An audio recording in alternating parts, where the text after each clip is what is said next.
ഞാനൊരു കാര്യം ഉറപ്പിച്ച് പറയാം, വേറെ ഒരു സംശയവും ഉണ്ടാവണ്ട. SITയുടെ അന്വേഷണത്തിൻ്റെ ഭാഗമായിട്ടുള്ള സത്യസന്ധമായ അന്വേഷണം പൂർത്തിയായി വരുമ്പോഴേക്ക് എന്ന് പറഞ്ഞാൽ പകുതി വന്ന രീതിയിലല്ല കൈകാര്യം ചെയ്യേണ്ടത്. നല്ലോണം വന്നോട്ടെ, നന്നായിട്ട് വരട്ടെ. വന്നതിന് ശേഷം ആവശ്യമായ നിലപാട് സ്വീകരിക്കുന്നേ അന്നും പറഞ്ഞിട്ടുള്ളൂ, ഇന്നും അതേ പറയുന്നുള്ളൂ.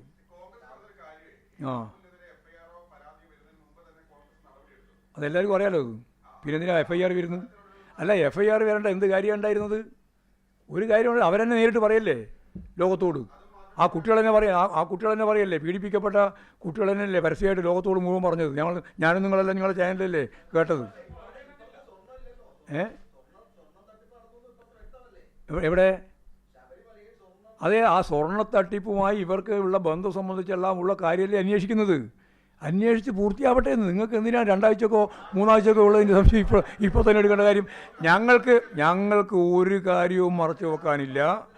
എന്തെല്ലാം തരത്തിലുള്ള പ്രശ്നങ്ങൾ ഉണ്ടായിട്ടുണ്ടോ അതൊക്കെ വെച്ചുകൊണ്ട് ആവശ്യമായ നടപടി പാർട്ടി സ്വീകരിക്കും എന്ന് തന്നെയാണ് പറയാനുള്ളത്.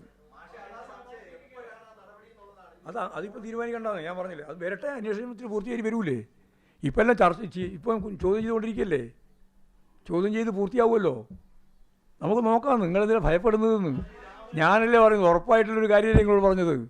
നടപടി ഞങ്ങളെ സംബന്ധിച്ചിടത്തോളം ഇത്തരത്തിലുള്ള കേസുകൾ പ്രതിയാകുന്ന ഒരാളെയും സംരക്ഷിക്കുന്ന ഉത്തരവാദിത്വം CPM-നില്ല. ഞങ്ങൾക്കിതിൻ്റെ അകത്ത് എന്താ ഭയപ്പെടാനുള്ളത്?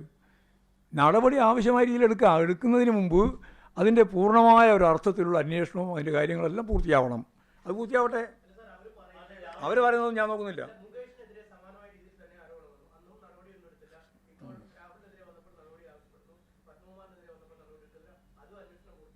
അതെ, അന്വേഷണം പൂർത്തിയായിട്ട് എടുക്കും.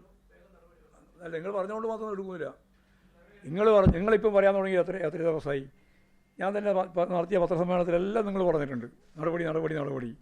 ഞങ്ങളെ സംബന്ധിച്ചിടത്തോളം പാർട്ടിക്ക് നടപടി എടുക്കുന്നത്, അവരിപ്പം MLA ഒന്നുമല്ലല്ലോ, പത്മകുമാർ MLA ഒന്നുമല്ലല്ലോ, ജനപ്രതിനിധിയുമല്ല, പാർട്ടി കേഡർ എന്ന രീതിയിലുള്ള ഒരാളാണ്.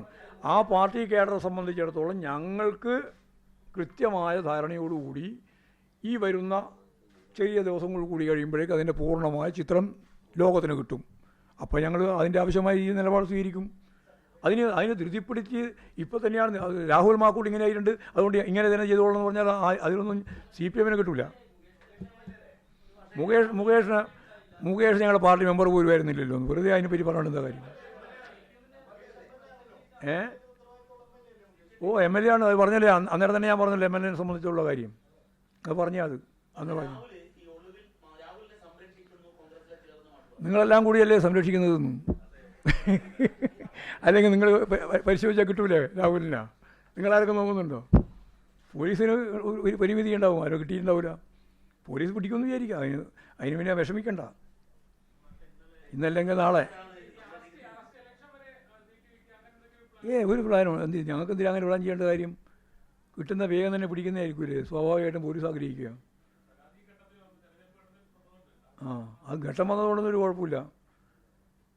ഘട്ടത്തിനൊന്നല്ല ഇതിൽ പ്രസക്തിയുള്ളത്. അങ്ങനെ കുട്ടി പോയി ഈ ആക്ഷേപം ഉന്നയിച്ചു, അപ്പോഴാണല്ലോ പ്രശ്നം വരിക.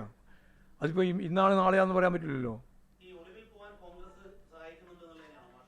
കോൺഗ്രസ് സഹായിച്ചില്ലേ ഒഴിവ് പോകാൻ പറ്റുമോ? കോൺഗ്രസ് ഒളിപ്പിക്കുന്നു എന്നുള്ളതാണ്. അങ്ങനെ പറയുന്നതാണ് കുറേയും കൂടി ശരിയാകുക. ഒളിപ്പിച്ച് വെച്ചിരിക്കുകയാണ്. അപ്പോൾ